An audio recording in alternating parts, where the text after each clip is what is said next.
ರಾಜ್ಯದಲ್ಲಿ ಆಜಾನ್ ಧರ್ಮಯುದ್ಧ ಯಾವ ಮಟ್ಟಕ್ಕೆ ತಾರಕಕ್ಕೇರಿದೆ? ರಾಜಕೀಯ ನಾಯಕರು ಧ್ವನಿವರ್ಧಕ ವಿವಾದದ ಬಗ್ಗೆ ಏನಂದ್ರು? ಸಾಲ ವಾಪಸ್ ಕೇಳಿದ್ದಕ್ಕೆ ಕೊಲೆ ಮಾಡಿದ್ಯಾರು? ವಿದ್ಯುತ್ ಪೆಟ್ರೋಲ್ ಬೆಲೆ ಏರಿಕೆಗೆ ರೈತರ ಕೋಪ ಹೇಗಿತ್ತು? ಆಜಾನ್ ಧರ್ಮ ದಂಗಲ್ ಹೇಗೆ ವ್ಯಾಪಿಸುತ್ತಿದೆ? ಆಜಾನ್ ಹಿಂದೆ ಕಾಣದ ಕೈಗಳ ಕೈವಾಡವಿದೆಯಾ? ನಾಳಿನ ಭಾವೈಕ್ಯತಾ ಸಭೆಯಲ್ಲಿ ಚರ್ಚೆ ಆಗೋದೇನು? ಧಾರ್ಮಿಕ ಕೇಂದ್ರಗಳ ಬಳಿ ಖಾಕಿ ಸರ್ಪಗಾವಲು ಹೇಗಿದೆ? ನೋಡೋಣ ನ್ಯೂಸ್ ಎಕ್ಸ್‌ಪ್ರೆಸ್‌ನಲ್ಲಿ.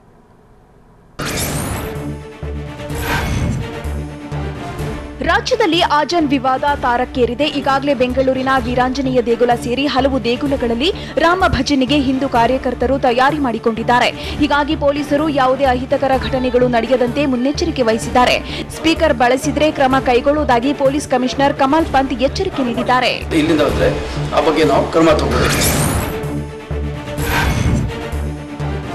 ದಿನಕ್ಕೊಂದರಂತೆ ವಿವಾದಗಳು ಹುಟ್ಟಿಕೊಳ್ತಿರುವ ಬೆನ್ನಲ್ಲೇ ನಾಳೆ ಮೈಸೂರಿನಲ್ಲಿ ಸರ್ವ ಜನಾಂಗದ ಶಾಂತಿಯ ತೋಟ ಎಂಬ ಭಾವೈಕ್ಯತೆಯ ಸಭೆ ಆಯೋಜನೆ ಮಾಡಿದ್ದಾರೆ. ಮಾಜಿ ಸಿಎಂ ಕುಮಾರಸ್ವಾಮಿ ಈ ಸಭೆಗೆ ಕರೆ ಕೊಟ್ಟಿದ್ದು, ಮೈಸೂರಿನ ಕಲಾಮಂದಿರದಲ್ಲಿ ನಾಳೆ ಬೆಳಗ್ಗೆ 10:30ಕ್ಕೆ ಕಾರ್ಯಕ್ರಮ ನಡೆಯಲಿದೆ. ಸಿಎಂ ಇಬ್ರಾಹಿಂ ಬಸವಧ್ಯಾನ ಮಂದಿರದ ಬಸವಲಿಂಗಮೂರ್ತಿ ಶರಣರು, ಆದಿಚುಂಚನಗಿರಿ ಶಾಖಮಠದ ಸೋಮೇಶ್ವರನಾಥ ಸ್ವಾಮೀಜಿ, ಮೌಲಾನಾ ಅಬ್ಬಾಸ್ ಸಜ್ಜದಿ, ಸಾಹಿತಿ ಅರವಿಂದ ಮಾಲಗತ್ತಿ ಸೇರಿ ಹಲವರು ಭಾಗಿಯಾಗಲಿದ್ದಾರೆ.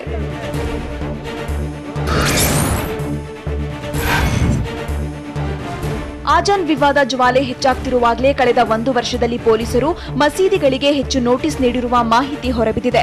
ಹೆಚ್ಚು ಶಬ್ದದ ಧ್ವನಿವರ್ಧಕ ಬಳಸುತ್ತಿರೋ ಆರೋಪದ ಮೇಲೆ ಬೆಂಗಳೂರು ಪೊಲೀಸರು ಧಾರ್ಮಿಕ ಕೇಂದ್ರಗಳಿಗೆ ಹೆಚ್ಚು ನೋಟಿಸ್ ಕೊಟ್ಟಿದ್ದಾರೆ. 2021ರ ಫೆಬ್ರವರಿಯಿಂದ 2022 ಮಾರ್ಚ್ವರೆಗೆ ಒಟ್ಟು 301 ನೋಟಿಸ್ ಕೊಟ್ಟಿದ್ದಾರೆ. ಅದರಲ್ಲೂ ಮುಖ್ಯವಾಗಿ 1 ವರ್ಷದಲ್ಲಿ 225 ನೋಟಿಸ್ಗಳನ್ನ ಮಸೀದಿಗಳಿಗೆ ನೀಡಿದ್ದಾರೆ.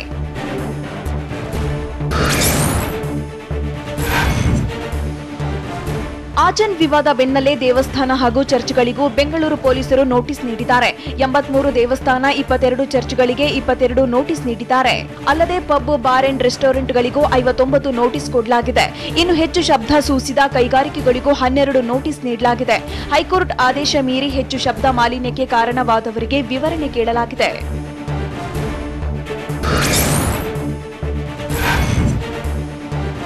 ಮಸೀದಿಗಳಲ್ಲಿನ ಮೈಕ್ ತೆರವುಗೊಳಿಸುವಂತೆ ಆಗ್ರಹಿಸಿ ಏಪ್ರಿಲ್ 13ರಂದು ಎಲ್ಲಾ ಜಿಲ್ಲಾ ಕೇಂದ್ರಗಳಲ್ಲೂ ಬೃಹತ್ ಪ್ರತಿಭಟನೆ ಮಾಡುವುದಾಗಿ ಶ್ರೀರಾಮ ಸೇನೆಯ ರಾಜ್ಯಾಧ್ಯಕ್ಷ ಸಿದ್ದಲಿಂಗ ಸ್ವಾಮೀಜಿ ಹೇಳಿದ್ದಾರೆ. ಎಲ್ಲ ಜಿಲ್ಲೆಗಳಲ್ಲೂ ಪ್ರತಿಭಟನೆ ನಡೆಸಿ ಜಿಲ್ಲಾಧಿಕಾರಿಗೆ ಮನವಿ ಮಾಡುತ್ತೇವೆ. ಮಸೀದಿಗಳ ಮೇಲೆ ಮೈಕಾಸುರರ ಹಾವಳಿ ಬಹಳ ಜೋರಾಗಿದ್ದು, ಮಸೀದಿಗಳಲ್ಲಿ ನ್ಯಾಯಾಲಯದ ಆದೇಶ ಪಾಲನೆಯಾಗ್ತಿಲ್ಲ. ರಾತ್ರಿ 10ರಿಂದ ಬೆಳಗ್ಗೆ 6ರವರೆಗೆ ಮೈಕ್ ಹಚ್ಚದಂತೆ ಆದೇಶ ಪಾಲನೆಯಾಗ್ತಿಲ್ಲ ಅಂತ ಕಿಡಿಕಾರಿದ್ರು.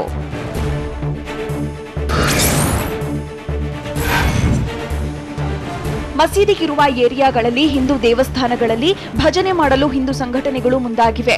ಸ್ಪೀಕರ್ಗಳಲ್ಲಿ ಆಜಾನ್ ಕೂಗುವುದನ್ನು ನಿಲ್ಲಿಸುವಂತೆ ಒತ್ತಾಯಿಸಿದ್ದು, ಆಜಾನ್ ನಿಲ್ಲಿಸದಿದ್ರೆ ಹಿಂದೂ ದೇವಸ್ಥಾನಗಳಲ್ಲಿ ಭಜನೆ ಮಾಡ್ತೇವೆ ಅಂತ ಹಿಂದೂ ಕಾರ್ಯಕರ್ತರು ಪಟ್ಟು ಹಿಡಿದಿದ್ದಾರೆ. ಕೆಲ ದೇವಸ್ಥಾನಗಳಲ್ಲಿ ಈಗಾಗಲೇ ಪೊಲೀಸರಿಂದ ಭದ್ರತೆ ವಹಿಸಲಾಗಿತ್ತು.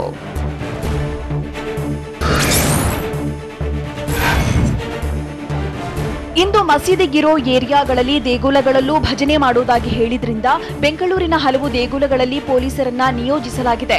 ಕೆಆರ್ ಮಾರ್ಕೆಟ್, ಗಣಪತಿ ದೇವಸ್ಥಾನ, ರಾಜಾಜಿನಗರದ ರಾಮ ಮಂದಿರ, ಆಂಜನೇಯ ದೇವಸ್ಥಾನ, ಸಂಜಯ್ ನಗರ ವೇಣುಗೋಪಾಲ ದೇವಸ್ಥಾನ, ಮೆಜೆಸ್ಟಿಕ್ ಅಣ್ಣಮ್ಮ, ಯಲಹಂಕ ನ್ಯೂಟನ್, ವೀರಾಂಜನೇಯ ಸೇರಿ ಎಲ್ಲೆಡೆ ಬಿಗಿ ಬಂದೋಬಸ್ತ್ ಮಾಡಲಾಗಿದೆ.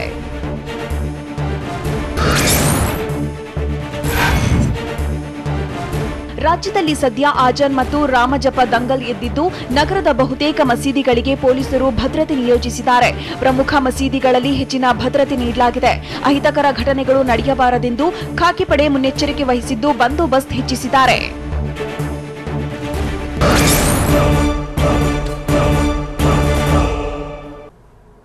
ಆಜಾನ್ ವಾರ್ ಬಗ್ಗೆ ಸಿಎಂ ಕೊಟ್ಟ ಎಚ್ಚರಿಕೆ ಏನು? ಹಿಂದೂ ಸಂಘಟನೆಗಳ ಮೇಲೆ ಮುಗಿಬಿದ್ದಿರುವ ಕುಮಾರಸ್ವಾಮಿಯವರು ಹೇಳಿದ್ದೇನು? ವಿಪಕ್ಷಗಳು ಮೂಕಬಸವ ಅಸ್ತ್ರ ಪ್ರಯೋಗಿಸಿದ್ದೇಕೆ? ನೋಡೋಣ ನ್ಯೂಸ್ ಎಕ್ಸ್‌ಪ್ರೆಸ್‌ನಲ್ಲಿ. ಆಜಾನ್ ವಿವಾದದ ವಿಚಾರಕ್ಕೆ ಸಂಬಂಧಪಟ್ಟಂತೆ ಸಿಎಂ ಬೊಮ್ಮಾಯಿ ಎಚ್ಚರಿಕೆ ಸಂದೇಶ ನೀಡಿದ್ದಾರೆ. ಯಾವುದೇ ಸಮಾಜ, ಸಂಘಟನೆ ಕಾನೂನು ಕೈಗೆತ್ತಿಕೊಳ್ಳಬಾರದು. ಶಾಂತಿ ಸುವ್ಯವಸ್ಥೆ ಕಾಪಾಡಲು ಎಲ್ಲಾ ರೀತಿಯ ಕ್ರಮ ಕೈಗೊಳ್ಳುತ್ತೇವೆ. ಸರ್ಕಾರದ ದೃಷ್ಟಿಯಲ್ಲಿ ಎಲ್ಲರೂ ಸಮಾನರು ಅಂತ ಬೆಂಗಳೂರಲ್ಲಿ ಸಿಎಂ ಬೊಮ್ಮಾಯಿ ಹೇಳಿದ್ದಾರೆ. ಸಿದ್ದರಾಮಯ್ಯನವರು ಮತ್ತು ಧಾರ್ಮಿಕ ಸ್ಥಳಗಳಲ್ಲಿ ಧ್ವನಿವರ್ಧಕ ಬಳಕೆ ವಿವಾದ ವಿಚಾರಕ್ಕೆ ಗೃಹ ಸಚಿವ ಆರಗ ಜ್ಞಾನೇಂದ್ರ ಪ್ರತಿಕ್ರಿಯಿಸಿದ್ದಾರೆ. ಕಾಂಗ್ರೆಸ್ನವರು ಎಲ್ಲದರಲ್ಲೂ ರಾಜಕಾರಣ ಮಾಡುತ್ತಾರೆ. ಸ್ವಾತಂತ್ರ್ಯ ಬಂದಾಗಿನಿಂದ ವೋಟ್ ಬ್ಯಾಂಕ್ ರಾಜಕಾರಣ ಮಾಡ್ತಿದ್ದಾರೆ. ವೋಟ್ ಬ್ಯಾಂಕ್ನಿಂದ ಕೈ ಸಿಂಹಾಸನದ ಮೇಲೆ ಕೂತಿದ್ದಾರೆ. ಡಿಕೆಶಿ ಇದರ ಬಗ್ಗೆ ಮಾತನಾಡಬೇಡಿ ಅಂತಾರೆ. ಕಾಂಗ್ರೆಸ್ಗೆ ವೋಟ್ ಬ್ಯಾಂಕ್ ಸ್ವಲ್ಪ ಅಲುಗಾಡಿದ್ರು ಒತ್ತಡಕ್ಕೆ ಒಳಗಾಗ್ತಾರೆ ಅಂತ ಬೆಂಗಳೂರಿನಲ್ಲಿ ಗೃಹ ಸಚಿವ ಆರಗ ಜ್ಞಾನೇಂದ್ರ ಹೇಳಿದ್ದಾರೆ. ಸಿಂಹಾಸನದಲ್ಲಿ ಕೂತಿದ್ದಾರೆ. ಆಜಾನ್ ವಿವಾದ ವಿಚಾರದಲ್ಲಿ ಸರ್ಕಾರದ ವಿರುದ್ಧ ಮಾಜಿ ಸಿಎಂ ಎಚ್ಡಿಕೆ ಮತ್ತೆ ಮುಗಿಬಿದ್ದಿದ್ದಾರೆ. ರಾಮನ ಹೆಸರನ್ನ ಯಾಕೆ ಹಾಳು ಮಾಡ್ತಿದ್ದೀರಾ? ನೀವುಗಳೆಲ್ಲ ರಾಮಣ್ಣನ ಹೆಸರನ್ನ ಇಟ್ಟುಕೊಳ್ಳಿ ಅಂತ ಎಚ್ಡಿಕೆ ಕಿಡಿಕಾರಿದ್ದಾರೆ. ರಾಜ್ಯ ಸರ್ಕಾರದ ವಿರುದ್ಧ ಕುಮಾರಸ್ವಾಮಿ ಕೆಂಡಕಾರಿದ್ದಾರೆ. ಇದರ ಹಿಂದೆ ರಾಜಕೀಯ ಅಜೆಂಡಾ ಪಕ್ಕಾ ಇದೆ ಅಂತ ರಾಮನಗರದ ಕೇತಗಾನಹಳ್ಳಿಯಲ್ಲಿ ಎಚ್ಡಿ ಕುಮಾರಸ್ವಾಮಿ ಬಿಜೆಪಿ ವಿರುದ್ಧ ವಾಗ್ದಾಳಿ ನಡೆಸಿದ್ದಾರೆ. ಪೊಲಿಟಿಕಲ್ ಅಜೆಂಡಾಗಳು ಒಂದು ಕಡೆ. ಮುಂದುವರಿದು ಮಾತನಾಡಿದ ಎಚ್ಡಿ ಕುಮಾರಸ್ವಾಮಿ ಬೊಮ್ಮಾಯಿ ವಿಧಾನಸೌಧದ ಮುಂದೆ ಅಡ್ಡ ಬಿದ್ದಿದ್ರು. ಆಗ ಬೊಮ್ಮಾಯಿಯವರೇ ಏನೆಂದು ಬೇಡಿಕೊಂಡಿದ್ರಿ ಅಂತ ಎಚ್ಡಿಕೆ ಪ್ರಶ್ನಿಸಿದ್ದಾರೆ. ರಾಜ್ಯದಲ್ಲಿ ಗಲಾಟೆ ಸೃಷ್ಟಿಸುತ್ತೇವೆ ಎಂದು ಬೇಡಿಕೊಂಡ್ರ ಅಂತ ಸಿಎಂ ಬೊಮ್ಮಾಯಿ ವಿರುದ್ಧ ಎಚ್ಡಿಕೆ ಆಕ್ರೋಶ ವ್ಯಕ್ತಪಡಿಸಿದ್ದಾರೆ. ರಾಜ್ಯದಲ್ಲಿ ಸರ್ಕಾರ ಸಿಎಂ ಇದ್ದಾರೆ ಎಂಬ ಅನುಮಾನವಿದೆ. ಇಲ್ಲಿರೋ ಸಿಎಂ ಬೊಮ್ಮಾಯಿ ಅವರೇನಾ ಅಂತ ರಾಮನಗರದ ಕೇತಗಾನಹಳ್ಳಿಯಲ್ಲಿ ಕುಮಾರಸ್ವಾಮಿ ಹರಿಹಾಯ್ದಿದ್ದಾರೆ. ರಾಜ್ಯದ ಮುಖ್ಯಮಂತ್ರಿ ಅವರ ಅನ್ನೋದೇ ಡೌಟ್ ಈಗ. ಒಂದು ಕೆಜಿ ರೇಷ್ಮೆ ಗೂಡಿನ ಬೆಲೆ 150ಕ್ಕಿಂತ ಕಡಿಮೆಯಾಗಿದೆ. ಮುಂದಿನ ದಿನಗಳಲ್ಲಿ ರೈತರು ಬೆಳೆ ಮಾವು ಕೂಡ ಮಾರಾಟವಾಗಬೇಕಿದೆ. ರಾಜ್ಯ ಸರ್ಕಾರ ಬಂದು ಮಾರಾಟ ಮಾಡುತ್ತಾ ಅಂತ ಎಚ್ಡಿಕೆ ಪ್ರಶ್ನಿಸಿದ್ದಾರೆ. ಕುರಿಗಾಹಿಗಳಿಗೆ ಕುರಿ ಮಾರಾಟ ಮಾಡುವುದಕ್ಕೆ ಸಾಧ್ಯವಾಗ್ತಿಲ್ಲ. ಬಜರಂಗ ದಳದವರು ವಿಶ್ವ ಹಿಂದೂ ಪರಿಷತ್ನವರು ಬರ್ತಾರಾ ಅಂತ ಕಿಡಿಕಾರಿದ್ದಾರೆ. ಹಿಂದವಿ ಮಟನ್ ಸ್ಟಾಲ್ ಅಂತ ಬೋರ್ಡ್ ಹಾಕಿಕೊಂಡಿದ್ದಾರೆ. ಯಾವುದೋ ಒಂದು ಸಣ್ಣ ಪೆಟ್ಟಿಗೆ ಹಾಕಿಕೊಂಡ್ರೆ ಆಗೋದಿಲ್ಲ. ಇಂಥವರಿಗೆಲ್ಲ ಅನುಮತಿ ಕೊಟ್ಟವರು ಯಾರೆಂದು ಎಚ್ಡಿಕೆ ಗುಡುಗಿದ್ದಾರೆ. ಮಾರಾಟ ಮಾಡಬೇಕು. ರೇಣುಕಾಚಾರ್ಯ ಒಬ್ಬ ಮತಾಂಧ ಅಂತ ಬಿಜೆಪಿ ಶಾಸಕ ಎಂಪಿ ರೇಣುಕಾಚಾರ್ಯ ವಿರುದ್ಧ ವಿಪಕ್ಷ ನಾಯಕ ಸಿದ್ದರಾಮಯ್ಯ ಕಿಡಿಕಾರಿದ್ದಾರೆ. ಕುರಾನ್ ಬರೆದಾಗ ಮೈಕ್ ಇರ್ಲಿಲ್ಲ ಅನ್ನೋದು ತಪ್ಪು. ಮೈಕ್ ಮಾತ್ರವಲ್ಲ, ವಿದ್ಯುತ್ ಕೂಡ ಇರ್ಲಿಲ್ಲ. ಮಸೀದಿ ಮಾತ್ರವಲ್ಲ, ದೇವಾಲಯದಲ್ಲೂ ಧ್ವನಿವರ್ಧಕ ಇದೆ. ಧ್ವನಿವರ್ಧಕ ಬಳಕೆಯಿಂದ ಏನ್ ತೊಂದರೆಯಾಗಿದೆ ಅಂತ ರೇಣುಕಾಚಾರ್ಯಗೆ ಸಿದ್ದರಾಮಯ್ಯ ಕೌಂಟರ್ ಕೊಟ್ಟಿದ್ದಾರೆ. ವಿದ್ಯುತ್ ಶಕ್ತಿನೇ ಇರಲಿಲ್ಲ. ದೇಶದಲ್ಲಿ ಅಶಾಂತಿ ಸೃಷ್ಟಿಸಲು ಬಿಜೆಪಿ ಟ್ರ್ಯಾಪ್ ಮಾಡ್ತಾ ಇದೆ ಅಂತ ಕೆಪಿಸಿಸಿ ಅಧ್ಯಕ್ಷ ಡಿಕೆ ಶಿವಕುಮಾರ್ ಗುಡುಗಿದ್ದಾರೆ.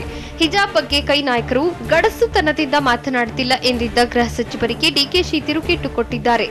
ಆಜಾನ್ ವಿಚಾರವನ್ನ ಭಾವನಾತ್ಮಕವಾಗಿ ತೆಗೆದುಕೊಂಡು ಮಾತನಾಡದಂತೆ ನಮ್ಮ ನಾಯಕರಿಗೆ ಸೂಚಿಸಿದ್ದೇನೆ. ಪಕ್ಷದಿಂದ ಯಾರು ಮಾತನಾಡಬೇಕು ಅವರೇ ಮಾತನಾಡಬೇಕು.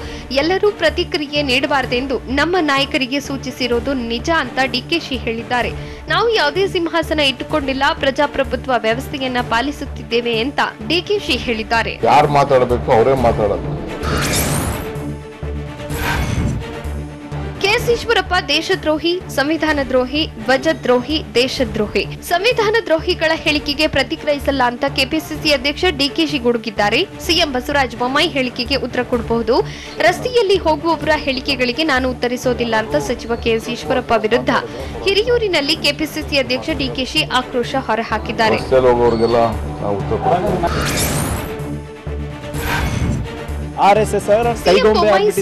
ಗೊಂಬೆ ಮೂಕಬಸವ ಧಮ್ಮಿಲ್ಲದ ಸರ್ಕಾರ ಕೆಲಸಕ್ಕೆ ಬಾರದ ವಿಚಾರ ತರುತ್ತಿದೆ ಅಂತ ಕಲಬುರಗಿಯಲ್ಲಿ ಕಾಂಗ್ರೆಸ್ ಶಾಸಕ ಪ್ರಿಯಾಂಕ್ ಖರ್ಗೆ ವಾಗ್ದಾಳಿ ನಡೆಸಿದ್ದಾರೆ. ಸರ್ಕಾರ ಸತ್ತಿದೆ, ಬಜರಂಗ ದಳದವರೇ ಸಿಎಂ ಆದಂತಿದೆ ಅಂತ ಕಲಬುರಗಿಯಲ್ಲಿ ಪ್ರಿಯಾಂಕ್ ಖರ್ಗೆ ವಾಗ್ದಾಳಿ ನಡೆಸಿದ್ದಾರೆ. ಬಜರಂಗ ಸಂಘಟನೆದವರ ಇವತ್ತು ನಮ್ಮ ಮುಖ್ಯಮಂತ್ರಿಗಳು.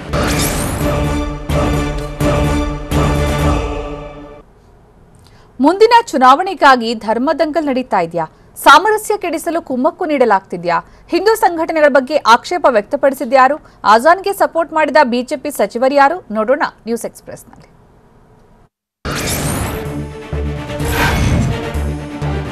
ಸಿಎಂ ಬೊಮ್ಮಾಯಿ ವಿರುದ್ಧ ಸರಣಿ ಟ್ವೀಟ್ ಮಾಡಿ ವಿಪಕ್ಷ ನಾಯಕ ಸಿದ್ದರಾಮಯ್ಯ ಗರಂ ಆಗಿದ್ದಾರೆ. ಎಷ್ಟು ದಿನ ಧ್ವನಿವರ್ಧಕಗಳಿಂದ ಯಾರಿಗೆ ತೊಂದರೆಯಾಗಿತ್ತು ಅಂತ ಪ್ರಶ್ನಿಸಿದ್ದಾರೆ. ಕಣ್ಣೆದುರೇ ಸಮಾಜದ ಸಾಮರಸ್ಯ ಕುಸಿದು ಬೀಳ್ತಾ ಇದ್ರು ಸಂಘಟನೆಗಳ ವಿರುದ್ಧ ಕ್ರಮ ಕೈಗೊಳ್ಳಲಾಗದಷ್ಟು ಸಿಎಂ ಅಸಮರ್ಥರೆ ಅಂತ ಕಿಡಿಕಾರಿದ್ದಾರೆ. ಟ್ವೀಟ್ ಮಾಡಿ ಸಿದ್ದರಾಮಯ್ಯ ವಾಗ್ದಾಳಿ ನಡೆಸಿದ್ದಾರೆ.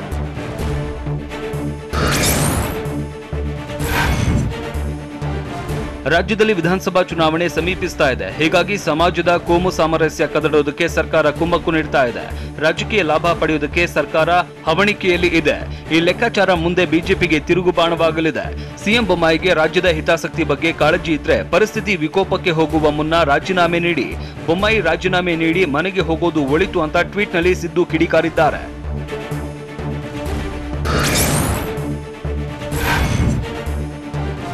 ರಾಜ್ಯದಲ್ಲಿ ಇಷ್ಟೊಂದು ಅಶಾಂತಿ ಉದ್ವಿಗ್ನ ಪರಿಸ್ಥಿತಿ ನಿರ್ಮಾಣವಾಗಿದೆ. ಆದರೆ ಸಿಎಂ ಮಾತನಾಡದೆ ಸಮಾಜ ವಿರೋಧಿ ಕೃತ್ಯಗಳಿಗೆ ಸಹಮತ ನೀಡ್ತಾ ಇದ್ದಾರೋ, ಕಾನೂನು ಕ್ರಮ ಜರುಗಿಸಲಾಗದ ಅಸಹಾಯಕತೆಯೋ ಅಂತ ಬೊಮ್ಮಾಯಿ ವಿರುದ್ಧ ವಿಪಕ್ಷ ನಾಯಕ ಸಿದ್ದರಾಮಯ್ಯ ಟ್ವೀಟ್ನಲ್ಲಿ ಹಲವು ಪ್ರಶ್ನೆಗಳನ್ನ ಎತ್ತಿ ಕಿಡಿಕಾರಿದ್ದಾರೆ.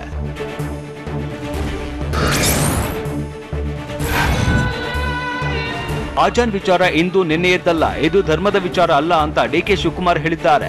ಚಿತ್ರದುರ್ಗ ಜಿಲ್ಲೆ ಹಿರಿಯೂರಿನಲ್ಲಿ ಮಾತನಾಡಿದ ಅವರು, ಪ್ರಾರ್ಥನೆಗಾಗಿ ಒಂದು ಮಿತಿಯಲ್ಲಿ ಆಜಾನ್ ಮಾಡ್ತಾ ಇದ್ದಾರೆ. ಆಜಾನ್ ಬಗ್ಗೆ ಇಡೀ ಪ್ರಪಂಚದಲ್ಲಿ ದೊಡ್ಡ ಚರ್ಚೆಯಾಗಿದೆ. ಆಜಾನ್ ಬಗ್ಗೆ ನೀವು ಚರ್ಚೆ ಮಾಡುವ ಅಗತ್ಯ ಇಲ್ಲ. ದೇಶದಲ್ಲಿ ಸಂವಿಧಾನ ಇದೆ, ಪದ್ಧತಿ ಉಳಿಸಿಕೊಂಡು ಹೋಗಬೇಕು ಅಂತ ಡಿಕೆಶಿ ಹೇಳಿದ್ದಾರೆ. ಬೆಳೆಸ್ಕೊಂಡು ಹೋಗುವಂತ ಕೆಲಸ ನಾವೆಲ್ಲ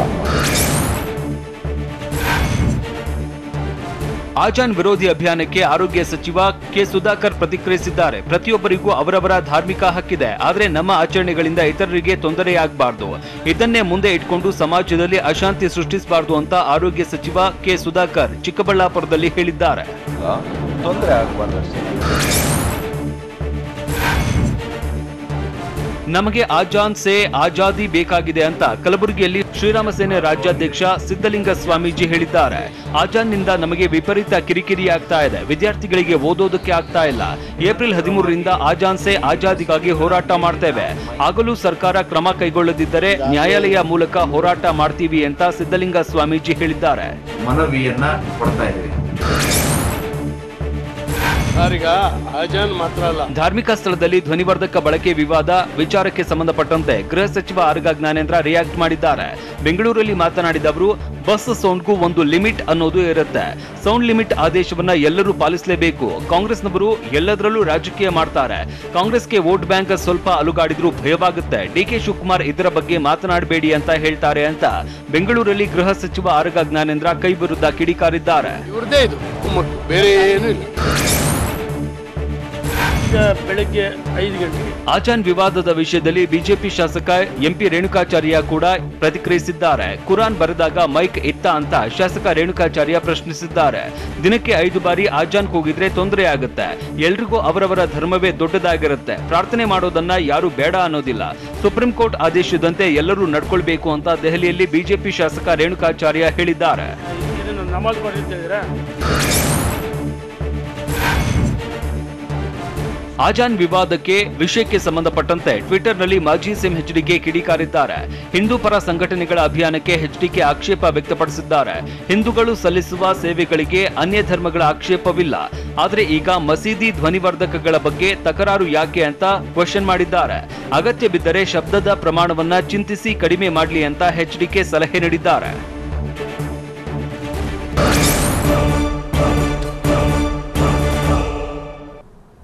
ಮುಂದಿನ ಚುನಾವಣೆಯಲ್ಲಿ ನನ್ನನ್ನು ಗೆಲ್ಲಿಸಿ ಅಂತ ಭಾವನಾತ್ಮಕವಾಗಿ ಕೇಳ್ಕೊಂಡಿದ್ಯಾರು? ಕಾಂಗ್ರೆಸ್ ಜೆಡಿಎಸ್ ನಾಯಕರು ಆರ್ಎಸ್ಎಸ್ ಬಗ್ಗೆ ಮಾತಾಡಿದ್ದಕ್ಕೆ ಬಿಜೆಪಿ ಟಾಂಗ್ ಹೇಗಿತ್ತು? ಹಲಾಲ್ ಪರ ಬ್ಯಾಟಿಂಗ್ ಮಾಡಿದ ಬಿಜೆಪಿ ಲೀಡರ್ ಯಾರು? ನೋಡೋಣ ನ್ಯೂಸ್ ಎಕ್ಸ್‌ಪ್ರೆಸ್‌ನಲ್ಲಿ.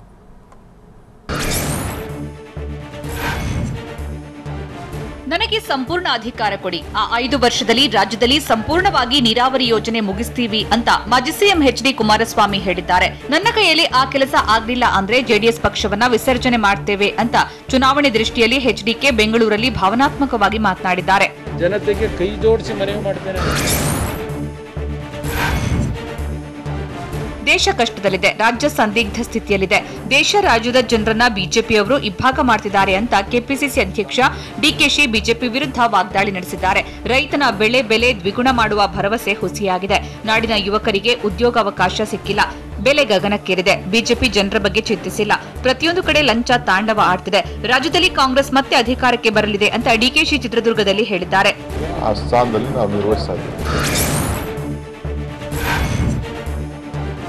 ಎಚ್ಡಿಕೆ ಸಿದ್ದು ಡಿಕೆಶಿ ಜಮೀರ್ ರಾಜ್ಯಕ್ಕೆ ಕಂಟಕ ಅಂತ ಸಚಿವ ಕೆಎಸ್ ಈಶ್ವರಪ್ಪ ಕಿಡಿಕಾರಿದ್ದಾರೆ. ಮುಸ್ಲಿಮರನ್ನ ಹಾಳು ಮಾಡಲು 4 ಜನ ಇರೋದು, ಇವರಿಗೆ ರಾಜ್ಯದ ಅಭಿವೃದ್ಧಿ ಬಗ್ಗೆ ಆಸಕ್ತಿಯೇ ಇಲ್ಲ ಅಂತ ಕಾಂಗ್ರೆಸ್ ಜೆಡಿಎಸ್ ವಿರುದ್ಧ ಮುಗಿಬಿದ್ದಿದ್ದಾರೆ. ಹಿಜಾಬ್ ವಿವಾದ ಎದ್ದಾಗ ವಿದ್ಯಾರ್ಥಿನಿಯರಿಗೆ ಮಹಾಪುರುಷರು ಬುದ್ಧಿ ಹೇಳಬೇಕಿತ್ತು, ಆಗ ರಾಜ್ಯದಲ್ಲಿ ಇಂತಹ ಪರಿಸ್ಥಿತಿ ಬರ್ತಿರ್ಲಿಲ್ಲ ಅಂತ ಶಿವಮೊಗ್ಗದಲ್ಲಿ ಸಚಿವ ಕೆಎಸ್ ಈಶ್ವರಪ್ಪ ಕೆಂಡಾಮಂಡಲರಾಗಿದ್ದಾರೆ.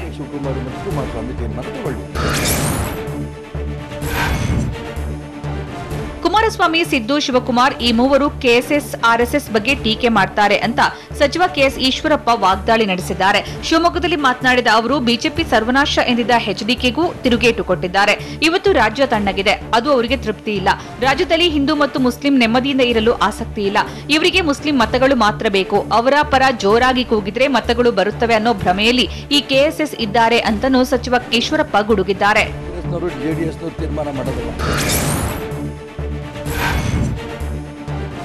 ಆರ್ಎಸ್ಎಸ್ ಬಜರಂಗದಳ ಬ್ಯಾನ್ಗೆ ಆಗ್ರಹಿಸಿದ್ದ ಕಾಂಗ್ರೆಸ್ ಶಾಸಕ ಜಮೀರ್ಗೆ ಸಚಿವ ಕೆ ಸುಧಾಕರ್ ಟಾಂಗ್ ಕೊಟ್ಟಿದ್ದಾರೆ. ಆರ್ಎಸ್ಎಸ್ ಸಂಘಟನೆಯ ಕುರಿತ ಪುಸ್ತಕ ಕಳುಹಿಸಿಕೊಡ್ತೀನಿ, ಆ ಪುಸ್ತಕವನ್ನ ಶಾಸಕ ಜಮೀರ್ ಅಹಮದ್ ಮೊದಲು ಓದ್ಲಿ, ಬಳಿಕ ಆರ್ಎಸ್ಎಸ್ ನಿಷೇಧಿಸಲಿ ಅಂತ ಹೇಳಲಿ ನೋಡೋಣ ಅಂತ ಶಾಸಕ ಜಮೀರ್ಗೆ ಸಚಿವ ಕೆ ಸುಧಾಕರ್ ಸವಾಲು ಹಾಕಿದ್ದಾರೆ.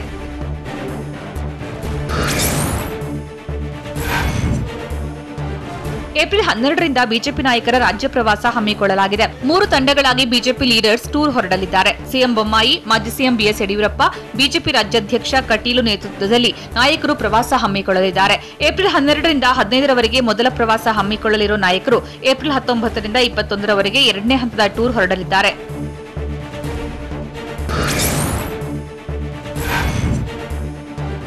ಹಲಾಲ್ ಕಟ್ ಆಗ್ಲಿ, ಜಟ್ಕಾ ಕಟ್ ಆದ್ರೂ ಆಗ್ಲಿ, ನಮಗೆ ಒಳ್ಳೆಯ ಕಟ್ ಸಿಕ್ಕರೆ ಸಾಕು ಅಂತ ಬಿಜೆಪಿ ಶಾಸಕ ರಾಜುಗೌಡ ಹೇಳಿದ್ದಾರೆ.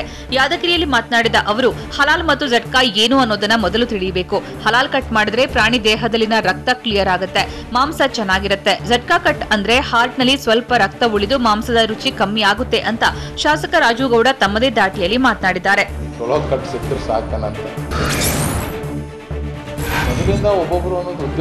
ಮುಂದುವರಿದ ಮಾತನಾಡಿದ ಶಾಸಕ ರಾಜುಗೌಡ, ಮೊದಲಿನಿಂದಲೂ ಒಬ್ಬೊಬ್ಬರು ಒಂದೊಂದು ಉದ್ಯೋಗ ಮಾಡ್ತಾ ಬಂದಿದ್ದಾರೆ. ಆದ್ರೆ ಈಗ ಎಲ್ಲರೂ ಎಲ್ಲಾ ವ್ಯವಹಾರ ಮಾಡ್ತಿದ್ದಾರೆ. ಮಟನ್ ಶಾಪ್ ಮುಸ್ಲಿಮರು ಮಾತ್ರ ತೆರೆದಿಲ್ಲ, ಹಿಂದೂಗಳು ತೆರೆದಿದ್ದಾರೆ. ಅದಕ್ಕೇನು ತೊಂದರೆ ಇಲ್ಲ, ನಮ್ಗೆ ಏನ್ ಬೇಕು ಅದನ್ನ ಊಟ ಮಾಡ್ತೀವಿ. ಫಿಶ್ಗೆ ಯಾವುದೇ ಕಟ್ಟಿರಲ್ಲ, ಎಲ್ಲರೂ ತಿಂತಾರೆ ಅಂತ ಪರೋಕ್ಷವಾಗಿ ಹಿಂದೂ ಸಂಘಟನೆಗಳಿಗೆ ಚಾಟಿ ಬೀಸಿದ್ದಾರೆ.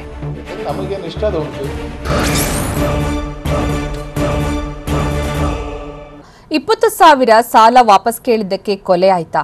ವಿದ್ಯುತ್ ದರ ಹೆಚ್ಚಳಕ್ಕೆ ರೈತರ ಆಕ್ರೋಶ ಹೇಗಿತ್ತು? ನರಕ ಯಾತನೆ ಅನುಭವಿಸುತ್ತಿದ್ದ ಕೂಲಿ ಕಾರ್ಮಿಕರು ಬಚಾವಾಗಿದ್ದು ಹೇಗೆ? ಹೋಟೆಲ್ನಲ್ಲಿ ಯುವತಿಯರು ಕಿತ್ತಾಡಿಕೊಂಡು ರಂಪಾಟ ಮಾಡಿದ್ಯಾಕೆ? ನೋಡೋಣ ನ್ಯೂಸ್ ಎಕ್ಸ್‌ಪ್ರೆಸ್‌ನಲ್ಲಿ.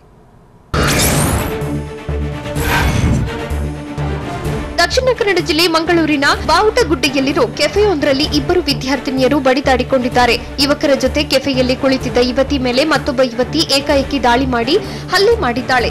ಯುವತಿಯರಿಬ್ಬರ ಜಗಳ ಬಿಡಿಸಲು ಯುವಕರು ಹೈರಾಣಾಗಿದ್ದು ವಿಡಿಯೋ ವೈರಲ್ ಆಗಿದೆ. ಸದ್ಯ ಮಂಗಳೂರು ಪೂರ್ವ ಠಾಣೆ ಪೊಲೀಸರು ಘಟನೆ ಬಗ್ಗೆ ಮಾಹಿತಿ ಪಡೆಯುತ್ತಿದ್ದಾರೆ.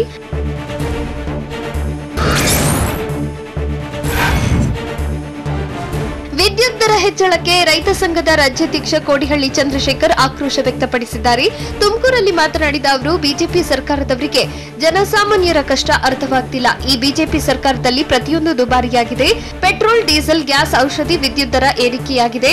ನಿತ್ಯ ಬಳಕೆ ವಸ್ತುಗಳ ದರ 11% ಜಾಸ್ತಿಯಾಗಿದೆ. ನಿಮ್ಗೆ ಅಧಿಕಾರ ಸಿಕ್ಕಿದ್ರೆ ದರ ಹೆಚ್ಚಳ ಮಾಡೋದೇ ಕೆಲಸವಾ ಅಂತ ಕೋಡಿಹಳ್ಳಿ ಚಂದ್ರಶೇಖರ್ ಗರಂ ಆಗಿದ್ದಾರೆ.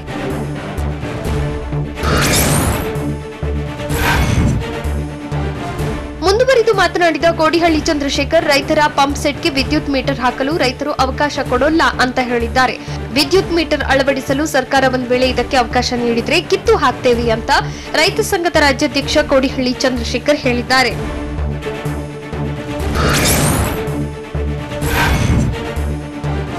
ಹಾಸನ ಜಿಲ್ಲೆಯಲ್ಲಿ ಕೂಲಿ ಕಾರ್ಮಿಕರನ್ನು ಬಂಧನದಲ್ಲಿಟ್ಟು ದುಡಿಸಿಕೊಳ್ತಿದ್ದ ಅಮಾನವೀಯ ಕೃತ್ಯ ಬೆಳಕಿಗೆ ಬಂದಿದೆ. ಹಾಸನ ಜಿಲ್ಲೆ ಅರಸೀಕೆರೆ ತಾಲೂಕಿನ ಅಣ್ಣೇನಹಳ್ಳಿ ಗ್ರಾಮದಲ್ಲಿ ಘಟನೆ ನಡೆದಿದ್ದು, ಮುನೇಶ್ ಎಂಬ ಶುಂಠಿ ವ್ಯಾಪಾರಿ 55ಕ್ಕೂ ಹೆಚ್ಚು ಕಾರ್ಮಿಕರನ್ನು ಬಲವಂತವಾಗಿ 2 ಶೆಡ್ನಲ್ಲಿ ಕೂಡಿ ಹಾಕಿ ಕೆಲಸ ಮಾಡಿಸಿಕೊಳ್ತಿದ್ದ ವಿಷಯ ತಿಳಿದ ಅರಸೀಕೆರೆ ಗ್ರಾಮಾಂತರ ಪೊಲೀಸರು ದಾಳಿ ಮಾಡಿ 50 ಪುರುಷರು 10 ಮಹಿಳೆಯರನ್ನ ಬಂಧನ ಮುಕ್ತಗೊಳಿಸಿದ್ದಾರೆ.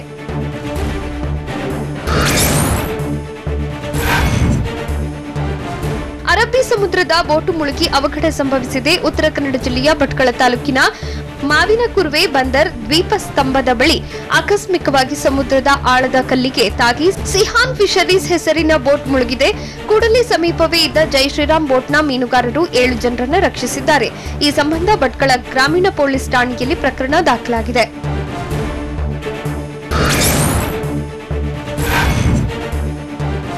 ಪ್ರೀತಿಸಿ ಮದುವೆಯಾಗಿದ್ದ ಹುಡುಗ 7 ದಿನಕ್ಕೆ ಹೆಂಡತಿ ಬಿಟ್ಟು ನಾಪತ್ತೆಯಾಗಿರುವ ಘಟನೆ ತುಮಕೂರು ಜಿಲ್ಲೆ ತಿಪಟೂರು ತಾಲೂಕಿನ ಹಿಂಡಸ್ಕೆರೆ ಗ್ರಾಮದಲ್ಲಿ ನಡೆದಿದೆ. ನಿಖಿಲ್ ಮತ್ತು ಚೈತ್ರ ಇಬ್ಬರು ಫೆಬ್ರವರಿ 4ರಂದು ದೇವಸ್ಥಾನದಲ್ಲಿ ಮದುವೆಯಾಗಿ ಬಳಿಕ ಫೆಬ್ರವರಿ 7ರಂದು ರಿಜಿಸ್ಟರ್ ಮ್ಯಾರೇಜ್ ಸಹ ಮಾಡಿಕೊಂಡಿದ್ರು. ಆದರೆ ಫೆಬ್ರವರಿ 10ನೇ ತಾರೀಕು ಗಂಡ ನಾಪತ್ತೆಯಾಗಿದ್ದಾನೆ. ಈ ಸಂಬಂಧ ಚೈತ್ರ ಕಿಬ್ಬನಹಳ್ಳಿ ಪೊಲೀಸ್ ಠಾಣೆಯಲ್ಲಿ ದೂರು ದಾಖಲಿಸಿದ್ದಾಳೆ.